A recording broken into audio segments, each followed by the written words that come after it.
Hello students, welcome to my YouTube channel Gyan Guru academy. Dear students, आज हम पढ़ने वाले हैं CHS क्लास 11th का जो आप लोग का एग्जाम होने वाला है। उस एग्जाम के लिए हम पढ़ेंगे बच्चों केमिस्ट्री में आज हम पढ़ेंगे पहला चैप्टर इसका, जो कि है हमारे आसपास के पदार्थ।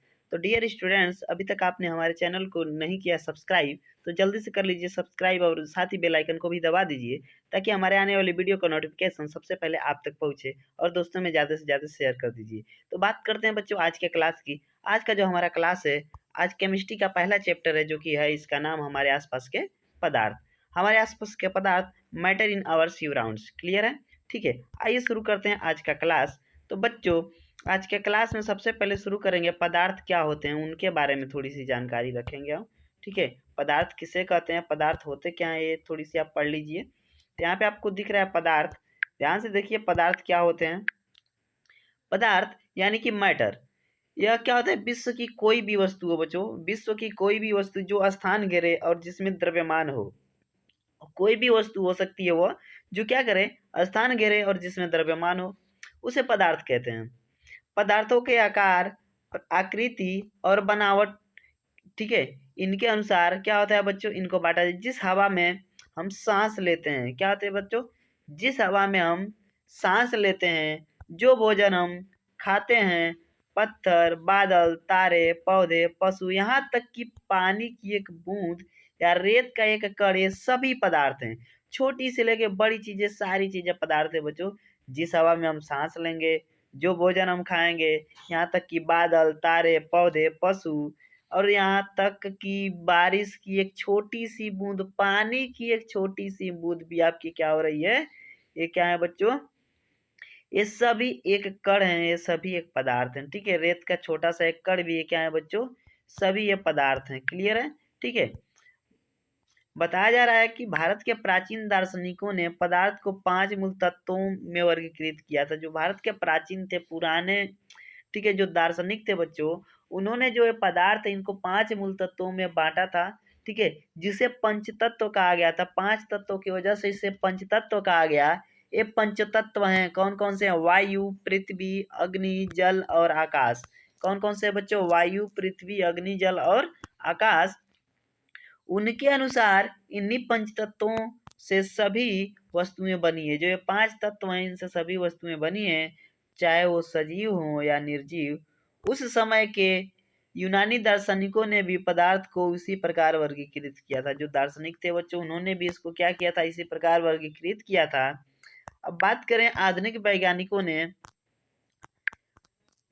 पदार्थ को भौतिक गुणधर्म एवं रासायनिक आकृति के आधार पर, जो रासायनिक इसकी प्रकृति है बच्चों, इसके आधार पर 2 वर्गों में वर्गीकृत किया। जो आधुनिक वैज्ञानिक हैं, इन्होंने क्या किया है, पदार्थ को उसके भौतिक गुणधर्म और रासायनिक प्रकृति के आधार पर 2 प्रकार से बांट दिया है, 2 वर्गों में विभाजित कर दिया है। ठीक है, चलिए देखते हैं इनको थोड़ा सा।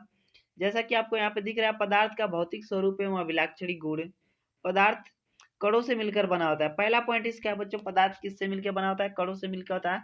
पदार्थ के कण अत्यंत छोटे होते हैं और एक स्थिति में ये कण और छोटे छोटे भागों में विभाजित किए जा सकते हैं। ठीक है, पदार्थ के कण ऑलरेडी बहुत छोटे होते हैं, लेकिन एक स्थिति ऐसी भी आती है कि इसे और छोटे छोटे भागों में विभाजित कर सकते हैं। इसके बारे में अगर हम थोड़ी सी बात कर रहे हैं तो बच्चों भारत के एक महान वैज्ञानिक थे। ठीक है, उस समय के महर्षि थे, 500 ईसा पूर्व के, जिनका नाम था महर्षि कणाद।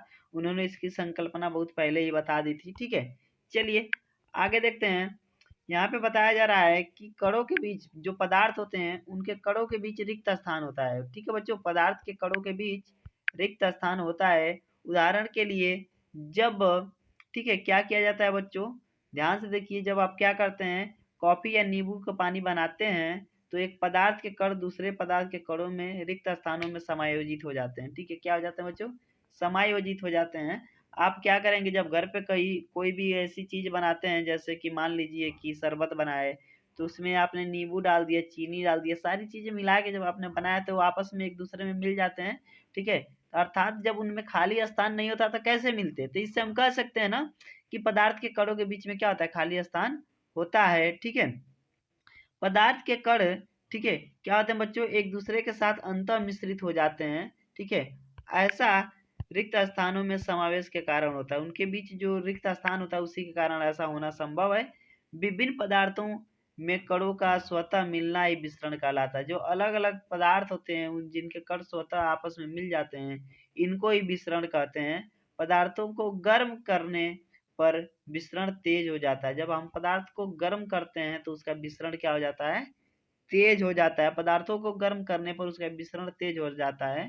ठीक है, अगला पॉइंट है बच्चों, पदार्थ के कण निरंतर गतिशील होते हैं। पदार्थ के जो कण होते हैं वो निरंतर गतिशील होते रहते हैं, अर्थात पदार्थ के कणों में, ठीक है, क्या होती है बच्चों, ऊर्जा निहित होती है। तापमान बढ़ने से कणों की गति तेज हो जाती है तथा समान, फिर क्या होता है बच्चों, उनकी जो कणों की गति होती है वह तेज हो जाती है। ठीक है, कणों की गतिज ऊर्जा भी बढ़ जाती है और उसकी जो कणों की गतिज ऊर्जा होती है वो भी बढ़ जाती है।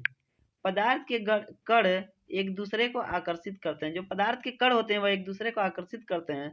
पदार्थ के कणों के बीच एक बल कार्य करता है। यह बल कणों का एक साथ रखता है। पदार्थ के कणों के बीच क्या होता है बच्चों, एक बल कार्य करता है और यह बल क्या करता है, एक दूसरे को, ठीक है, एक साथ रखता है। अगला पॉइंट है, इस आकर्षण बल का सामर्थ्य प्रत्येक पदार्थ में अलग अलग होता है। जो ये आकर्षण बल होता है इसका सामर्थ्य यानी कि पावर जो होती है प्रत्येक पदार्थ में क्या होती है बच्चों, अलग अलग होती है। इसकी पावर अलग अलग होती है। क्लियर है? चलिए अगला पॉइंट है पदार्थ की अवस्थाएं। पदार्थ की अवस्थाएं की बात करें बच्चों, स्टेट्स ऑफ मैटर, तो पदार्थ अपने 3 रूपों में होते हैं। आपने इसको पढ़ा ही होगा कि पदार्थ की कितनी अवस्थाएं पाई जाती हैं, 3 अवस्थाएं पाई जाती हैं। ठीक है, थोड़ा सा मैं आप लोग को आगे बताऊंगा कि पदार्थ की कुछ क्या है आधुनिक अवस्थाएं भी आ गई हैं, जैसे प्लाज्मा, ठीक है, बोस आइंस्टीन सिद्धांत, तो ये सारी चीजें हैं, तो उनको हम थोड़ा सा अभी पढ़ेंगे। फिलहाल हम समझते हैं पदार्थ की अवस्थाएं क्या 3 रूपों में पाई जाती हैं, ठोस, द्रव और गैस। पदार्थ की ये 3 अवस्थाएं उसमें कणों की विभिन्न विशेषताओं के कारण होते हैं। जो कण होते हैं उनके उनकी विशेषताओं के कारण होते हैं। ठोस अवस्था, ठोस अवस्था कैसे समझेंगे पहले समझिए। पदार्थ की वह भौतिक अवस्था जिसका आकार एवं आयतन दोनों निश्चित होता है ठोस कहलाता है। उसका आयतन भी निश्चित होगा और आकार भी निश्चित होगा, वो क्या कहलाता है बच्चों, ठोस कहलाता है। इस अवस्था में बाह्य बल लगाने पर भी ठोस अपने आकार को बनाए रखते हैं। जब बाह्य बल लगाते हैं तब भी ठोस क्या करते हैं, अपने आकार को बनाए रखते हैं। बल लगाने पर ठोस टूट जाते हैं लेकिन उनका आकार नहीं बदलता, इसलिए ये दृढ़ होते हैं। उदाहरण के लिए ईंट, पत्थर, लकड़ी, बर्फ आदि। ठीक है, क्या करेंगे बच्चों, जब बल लगाएंगे तो ये टूट जाएंगे लेकिन आकार नहीं बदलेगा, ये ध्यान दीजिएगा। जैसे लकड़ी है, आप बल लगाओगे तो टूट जाएगा लेकिन आकार नहीं बदलेगा। उसी तरह से पत्थर है, ईंट है, बर्फ है, ये सारी चीजें हैं। ठीक है, तो ठोस अवस्था आपने समझ लिया कि पदार्थ की वो भौतिक अवस्था जिसका आकार एवं आयतन दोनों ही निश्चित होता है। बात करें द्रव अवस्था की, तो द्रव का आकार नहीं लेकिन आयतन निश्चित होता है। जिस बर्तन में इन्हें रखा जाता है ये उसी का आकार ले लेते हैं। जिस भी बर्तन में इन्हें रखा जाता है उसी का आकार ले लेते हैं। द्रव में बहाव होता है। क्या होता है बच्चों, द्रव में बहाव होता है, यानी कि आप पानी को गिराएंगे तो वो बहने लगेगा। इसका आकार बदलता है लेकिन ये दृढ़ नहीं लेकिन तरल होते हैं। दृढ़ तो नहीं होते हैं लेकिन ये क्या होते हैं, लिक्विड होते हैं, तरल होते हैं। जैसे मान लीजिए जल, दूध, तेल आदि, ये सारे चीजें द्रव है आपकी। ठीक है, उसके बाद आता है बच्चों गैसियस स्टेज, यानी कि आप लोग का गैस अवस्था, गैसीय अवस्था। इस अवस्था में पदार्थों का, ठीक है, इस अवस्था में क्या होता है बच्चों, पदार्थों का आकार एवं आयतन दोनों अनिश्चित होता है। इनमें से कोई निश्चित नहीं होता। जैसे हवा, हवा का नहीं आयतन निश्चित है और नहीं आकार। हाइड्रोजन, ठीक है, इस तरह से इनका क्या है बच्चों, जिनका ना आयतन निश्चित होता है ना आकार, इसी अवस्था को हम कहते हैं गैसीय अवस्था। जल पदार्थ की तीनों अवस्थाओं में रह सकता है। जो जल है यह एक ऐसा पदार्थ है कि जो पदार्थ की तीनों अवस्थाओं में रह सकता है। जैसे जब बर्फ रहेगा तो वो ठोस है, लेकिन जब वो क्या हो जाएगा, जल हो जाएगा तो द्रव है। लेकिन जब आप उसे गर्म करोगे तो भाप के रूप में, जलवाष्प के रूप में उड़ने लगेगा, वो आपका गैस बन जाएगा। क्लियर? चलिए, हमारे घरों में हमारे घरों में खाना बनाने में उपयोग की जाने वाली द्रवीकृत पेट्रोलियम गैस, जिसे आप एलपीजी कहते हो, या अस्पतालों में दिए जाने वाले ऑक्सीजन सिलेंडर में संपीड़ित गैस होती है। इसमें क्या होती है बच्चों, कंप्रेस्ड गैस होती है। आजकल वाहनों में ईंधन के रूप में संपीड़ित प्राकृतिक गैस यानी कंप्रेस्ड नेचुरल गैस का उपयोग होता है। संपीड्यता काफी अधिक होने के कारण गैस के अत्यधिक आयतन को एक कम आयतन, ठीक है, क्या कर सकते हैं बच्चों, कम आयतन वाले सिलेंडर में संपीडित किया जा सकता है। जो अधिक आयतन वाला है उसको क्या कर सकते हैं बच्चों, कम आयतन वाले सिलेंडर में संपीडित किया जा सकता है एवं आसानी से एक स्थान से दूसरे स्थान तक भेजा जा सकता है। ठीक है, इन्हें आप आसानी से एक स्थान से दूसरे स्थान तक भेज सकते हो। गैसीय अवस्था में कणों की गति अनियमित और अत्यधिक तीव्र होती है। इस अनियमित गति के कारण एक कण आपस में, ठीक है, क्या होता है इसके कारण बच्चों, एक कण आपस में एवं बर्तन की दीवारों से टकराते हैं। बर्तन की दीवार पर गैस कणों के द्वारा प्रति इकाई क्षेत्र पर लगे बल के कारण गैस का दबाव बनाता है। जो प्रति इकाई क्षेत्र पे, यानी कि हर एक क्षेत्र पे जो बल लगाता है, ठीक है, वह दबाव अपना बनाता है बच्चों। पदार्थ की अवस्थाएं पानी, ठोस, द्रव तथा गैस, यानी कि बच्चों बताया जा रहा है, यानी कि पदार्थ की जो अवस्थाएं हैं, पानी नहीं, यानी पदार्थ की अवस्थाएं यानी ठोस, द्रव और गैस दाब और तापमान के द्वारा तय होती है। क्लियर है? चलिए आगे बताया जा रहा है कि पदार्थ की अन्य अवस्थाएं भी होती हैं, जैसा कि अभी अभी आप लोग को मैं बताए थे। ठीक है, मैंने आप लोग को अभी क्या बताया था बच्चों की आधुनिक वैज्ञानिक पदार्थ की 5 अवस्थाओं की बात करते हैं। ठीक है, बोस आइंस्टाइन कंडेंसेट, ठोस, द्रव और गैस, ठीक है, प्लाज्मा और ठोस, द्रव एवं गैस के बारे में ऊपर बताया जा चुका है। प्लाज्मा एवं देखिए पदार्थ की 5 अवस्थाओं के बारे में बात की जा रही है। ठोस, द्रव और गैस के बारे में अभी अभी हमने आप लोग को बता दिया है। अब बात आती है दो, प्लाज्मा और बोस आइंस्टाइन कंडेंसेट से संबंधित क्या महत्वपूर्ण जानकारियां उनको समझने की। तो आइए शुरू करते हैं प्लाज्मा से। कहाँ शुरू करते हैं बच्चों? प्लाज्मा से।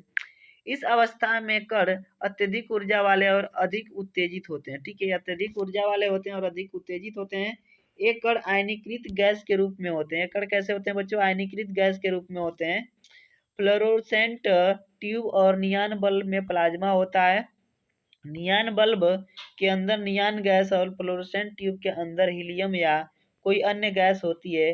विद्युत ऊर्जा प्रवाहित होने पर यह गैस आयनीकृत यानी आवेशित हो जाती है। आवेशित होने से ट्यूब या बल्ब के अंदर चमकीला प्लाज्मा तैयार होता है। गैस के स्वभाव के अनुसार इस प्लाज्मा की एक विशेष रंग की चमक होती है।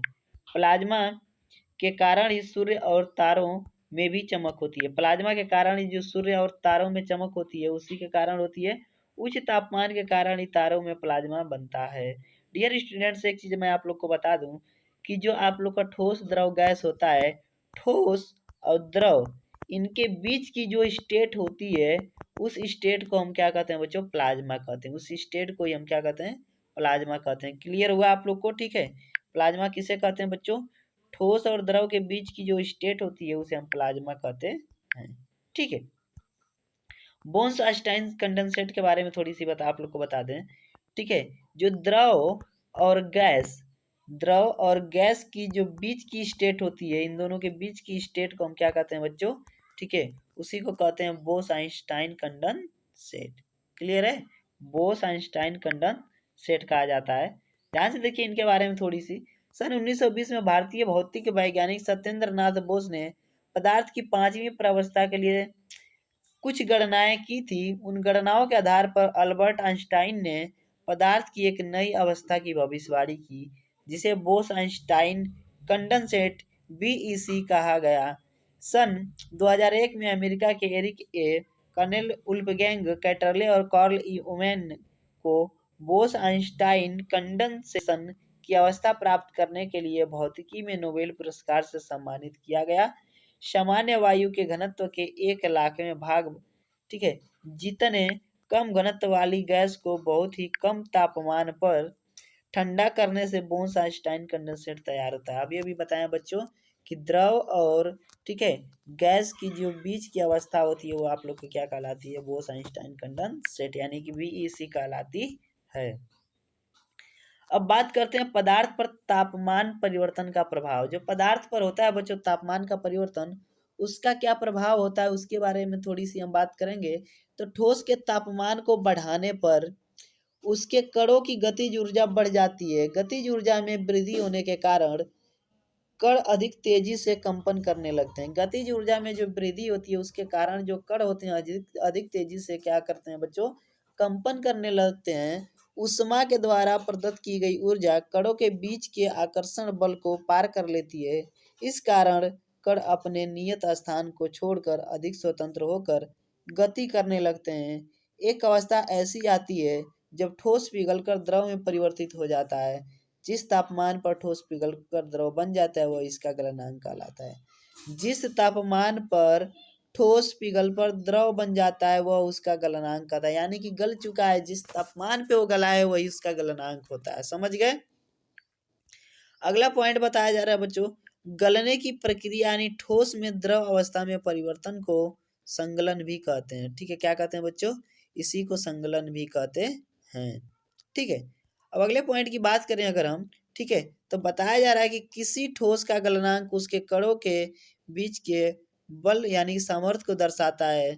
बर्फ का गलनांक होता है 273.1 केल्विन होता है। कितना होता है बच्चों, 273.1 केल्विन। एक निश्चित तापमान पर पहुंचकर पदार्थों के कणों के बीच, ठीक है, ये जो गति होती है वो आ जाती है। वे परस्पर आकर्षण बल को छोड़कर, ठीक है, क्या होते हैं बच्चों, परस्पर आकर्षण बल को छोड़कर जाते हैं। इस तापमान पर द्रव गैस में बदलकर शून्य शुरू हो जाता है। ठीक है, अब अगला पॉइंट बात करें बच्चों, वायुमंडलीय दाब पर वह तापमान जिस पर द्रव सामर्थ्य दर्शाता है उसे इसका क्वथनांक कहते हैं। क्या कहते हैं बच्चों, उसका क्वथनांक कहते हैं। क्या होता है बच्चों, यह तापमान जिस पर वो क्या करता है, उबलने लगता है। ठीक है, वो उसका क्वथनांक कहते हैं। क्वथनांक समष्टि गुण है। क्या बच्चों, समष्टि गुण है।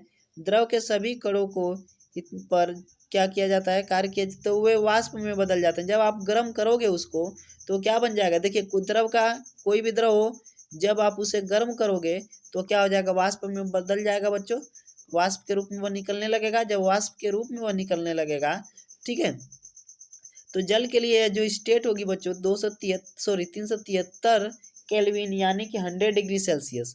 100 डिग्री सेल्सियस इसलिए कहा जा रहा है क्योंकि 0 डिग्री सेल्सियस का जो मान है वो आपका 273.16 केल्विन आता है, इतना आता है। ठीक है, और वही क्या होगा, ये तो 0 डिग्री सेल्सियस का मान है, 100 डिग्री सेल्सियस का मान होगा तो ये क्या हो जाएगा, प्लस से 100 उसमें जुट जाएगा। ठीक है, 100 आप प्लस 273 तो हो जाएगा आपका कितना, 373। 0.16 को कहीं कहीं लिखते हैं और कहीं कहीं नहीं लिखते हैं। ठीक है, आसानी के लिए अपने नहीं लिखते हैं, छोड़ देते हैं। तो 273 अब प्लस 100, ठीक है, 273 प्लस 100 ये आपका कितना हो जाएगा बच्चों, 373 केल्विन। तापमान बदलकर पदार्थ को एक अवस्था से दूसरी अवस्था में बदला जा सकता है। तापमान बदलकर पदार्थ को क्या कर सकते हैं बच्चों, एक अवस्था से दूसरी अवस्था में हम बदल सकते हैं। गर्म करने पर पदार्थ की अवस्था बदल जाती है। गर्म करने पर पदार्थ की अवस्था क्या हो जाती है बच्चों, बदल जाती है। गर्म होने पर ठोस से द्रव और द्रव से गैस बन जाते हैं। लेकिन कुछ ऐसे पदार्थ हैं जो द्रव अवस्था में परिवर्तित हुए बिना ठोस अवस्था में गैस में और वापस ठोस में बदल जाते हैं। बात करें इसके अगले पॉइंट की बच्चों, तो द्रव अवस्था में परिवर्तित हुए बिना ठोस अवस्था में सीधे गैस अवस्था ठोस अवस्था से बदलने की प्रक्रिया उद्गोपातन होती है। देखिए क्या कह रहा है, द्रव अवस्था में परिवर्तित हुए बिना, जब आप किसी ठोस को क्या करते हो, बदलते हो, तो क्या होगा, द्रव अवस्था में जब कोई ठोस है उसको जब आप गर्म करोगे बच्चों तो क्या होगा, वह सीधे क्या होगा, द्रव न बन के सीधे क्या बन जाए, जब गैस बन जाए तो इस प्रक्रिया को उद्गोपातन कहते हैं और उस पदार्थ को उद्गोपातित पदार्थ कहते हैं। ठीक है, जैसे कपूर सामान्य वायुमंडल में क्या होता है बच्चों, जब कपूर को आप जलाते हो, क्या करते हो, कपूर को जब आप जलाते हो, ध्यान से देखिए, जब आप कपूर जलाओगे, यहाँ हमने कपूर को जलाया, आग लगाया, तो सीधे क्या होगा, द्रव में न बदल के क्या होगा, सीधे वो भगवान के यहाँ चला जाता है। भगवान को चढ़ा तो भगवान के यहाँ चला जाता है। ठीक है, क्या होता है, वो भगवान के यहाँ पहुँच जाता है, यानी कि वह द्रव में न बदल के सीधे गैस में बन गया। तो ऐसे पदार्थ को हम क्या कहते हैं बच्चों, उद्गोपातित पदार्थ कहते हैं। ठीक है, और इस प्रक्रिया को हम कहते हैं उद्गोपातन। क्या कहते हैं, उद्गोपातन। क्लियर है। चलिए अब अगला पॉइंट है दाब परिवर्तन का प्रभाव। दाब परिवर्तन का प्रभाव क्या होता है, जब दाब में परिवर्तन किया जाता है तो इसका प्रभाव क्या होता है। जब वायुमंडलीय दाब का एक वायुमंडल 1 एटीएम जो होता है बच्चा, तो CO2 कार्बन डाइऑक्साइड द्रव अवस्था में आए बिना सीधे गैस अवस्था में परिवर्तित हो जाती है। यही कारण है कि ठोस कार्बन डाइऑक्साइड को शुष्क बर्फ कहते हैं। ठोस कार्बन डाइऑक्साइड को क्या कहते हैं बच्चों, शुष्क बर्फ कहते हैं। क्लियर हुआ आप लोग को। उसके बाद बताया जा रहा है कि वायुमंडल जो है एटमॉस्फेयर, वायुमंडलीय दाब को हम एटमॉस्फेयर से मापते हैं, ध्यान से देखिए। ठीक है, गैसीय दाब के मापन का मात्रक है, क्या है बच्चों, गैसीय दाब के मापन का मात्रक है एटमॉस्फेयर जो है। ठीक है, जिसका एसआई मात्रक क्या होता है बच्चों, पास्कल होता है। वायुमंडलीय दाब जो होता है बच्चों, यहाँ पे वायुमंडल में वायु का दाब वायुमंडलीय दाब है। ठीक है, और समुद्र की सतह पर वायुमंडलीय दाब का एक वायुमंडल घनत्व होता है और उससे सामान्य दाब कहा जाता है। जो वायुमंडलीय दाब होता है बच्चों, उसी को हम क्या कहते हैं, सामान्य दाब कहते हैं। नेक्स्ट पॉइंट है आप लोग का वाष्पीकरण। ठीक है, क्या है, वाष्पीकरण किसे कहते हैं, एक निश्चित तापमान पर गैस, द्रव या ठोस के कणों में विभिन्न, ठीक है, क्या होती है बच्चों, गतिज ऊर्जा होती है सब में। तो द्रवों में सतह पर स्थित कणों से, ठीक है, क्या होता है, कुछ कणों में इतनी गतिज ऊर्जा होती है कि वे एक दूसरे कणों को आकर्षण बल से क्या हो जाते हैं बच्चों, मुक्त हो जाते हैं। क्वथनांक से कम तापमान पर द्रव के वाष्प से परिवर्तन होने की इस प्रक्रिया को वाष्पीकरण कहते हैं। पूरी की पूरी इस प्रक्रिया को हम क्या कहते हैं बच्चों, वाष्पीकरण कहते हैं। वाष्पीकरण को प्रभावित करने वाले कारक, ठीक है, वाष्पीकरण को निम्नलिखित के साथ, मतलब क्या होता है बच्चों, इनके साथ अगर लिखित के साथ ये क्या होते हैं, बढ़ते जाते हैं, उनके कारक ये हैं।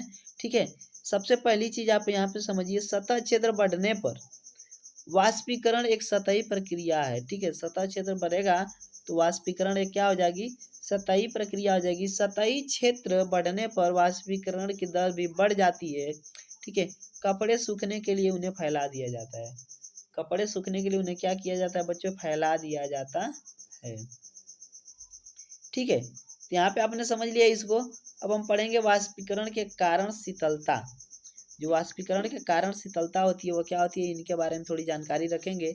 खुले हुए बर्तन में रखे द्रव में निरंतर वाष्पीकरण होता रहता है। वाष्पीकरण के दौरान कम हुई ऊर्जा को पुनः प्राप्त करने के लिए द्रव के कण अपने पास से ऊर्जा अवशोषित कर लेते हैं।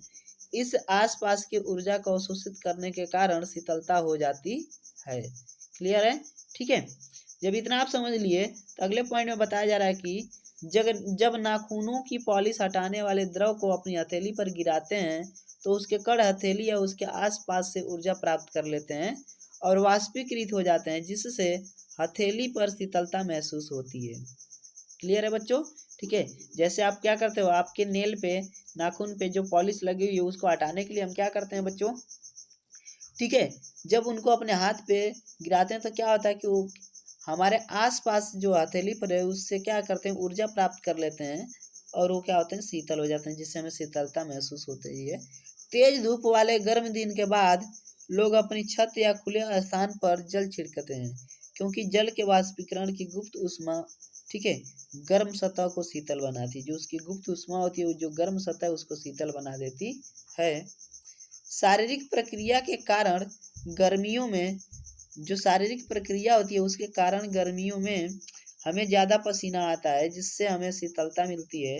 वाष्पीकरण के दौरान द्रव की सतह के कण हमारे शरीर या आसपास से ऊर्जा प्राप्त करके वाष्प में बदल जाते हैं।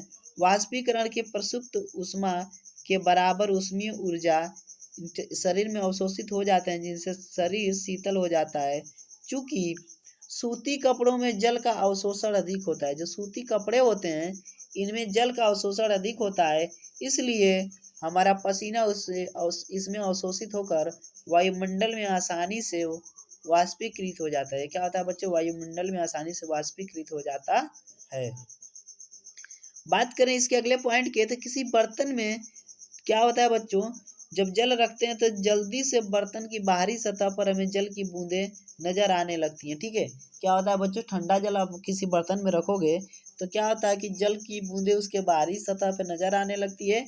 वायु में उपस्थित जलवाष्प की ऊर्जा ठंडी पानी के संपर्क में आकर, ठीक है, कम हो जाती है और यह द्रव अवस्था में बदल जाता है, जो हमें जल की बूंदों के रूप में नजर आता है। क्लियर है। बात करें गुप्त ऊष्मा की बच्चों, गुप्त ऊष्मा की, तो वाष्पीकरण की गुप्त ऊष्मा ताप की वह मात्रा है जो 1 किलोग्राम द्रव को वायुमंडलीय दाब और द्रव के क्वथनांक पर गैसीय अवस्था में परिवर्तन करते हुए प्रयोग होती है। संगलन की गुप्त ऊष्मा ऊर्जा की वह मात्रा है जो 1 किलोग्राम ठोस को वायुमंडलीय दाब पर ठोस को उसके संगलन बिंदु पर, जो उसका बिंदु है बच्चों, ठीक है, उस बिंदु पर लाने के लिए प्रयोग होता है। क्लियर है? ठीक है। अगर अगले पॉइंट की बात करें बच्चों, तो यहाँ पे आप लोग कहोगे उस बिंदु पर लाने के लिए क्या होता है, प्रयोग होता है। तो महत्वपूर्ण राशियाँ उनके मात्रक और प्रतीक भी हैं। जैसे मान लीजिए तापमान का जो मात्रक होता है बच्चों क्या होता है, केल्विन होता है। के से दर्शाते हो आप टेम्परेचर का मात्रक केल्विन, ठीक है। उसके बाद लंबाई का मात्रक मीटर, जो कि एम से आप दर्शाते हो। उसके बाद सन्नति यानी कि जो द्रव्यमान है आपका, उसका मात्रक क्या होगा बच्चों, किलोग्राम। किलोग्राम यानी कि केजी। उसके बाद भार, भार को न्यूटन, ठीक है। बल को भी न्यूटन से। उसके बाद बच्चों आयतन, ठीक है। आयतन यानी कि घन मीटर, मीटर क्यूब। उसके बाद घनत्व, किलोग्राम प्रति घन मीटर। उसके बाद आता है बच्चों दाब यानी कि पास्कल, ठीक है। यहाँ पे दाब की क्या हो गया बच्चों, पास्कल हो गया। एक चीज यहाँ पे बताई जा रही है कि आप कैसे चेंज कर सकते हो तापमान की अंतर्राष्ट्रीय जो पद्धति होती है, ठीक है। मात्रक केल्विन, यहाँ पे 0 डिग्री सेल्सियस है तो 273.1 केल्विन होता है। सुविधा के लिए हम दशमलव का पूर्णांक बनाकर 0 डिग्री सेल्सियस बराबर 273 ही मानते हैं। समझ गए ना बच्चों? सुविधा के लिए 0.16 को हम छोड़ सकते हैं। तापमान की माप केल्विन की सेल्सियस में बदलने के लिए दिए हुए तापमान को 273 घटाना चाहिए। जब केल्विन से सेल्सियस में बदलना है बच्चों, तो जो भी दिया हुआ तापमान है उसमें से -100 आपको कर देना चाहिए, 273 कर देना चाहिए, ठीक है।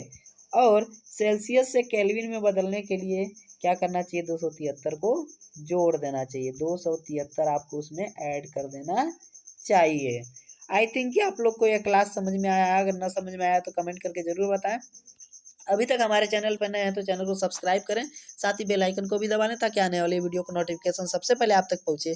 डियर स्टूडेंट्स, कोई भी क्वेरी हो तो कमेंट बॉक्स में जरूर लिखें ताकि आपका प्रत्येक कमेंट हमें क्या करता है, मोटिवेट करता है। चलिए मिलते हैं अगले क्लास में, तब तक के लिए धन्यवाद।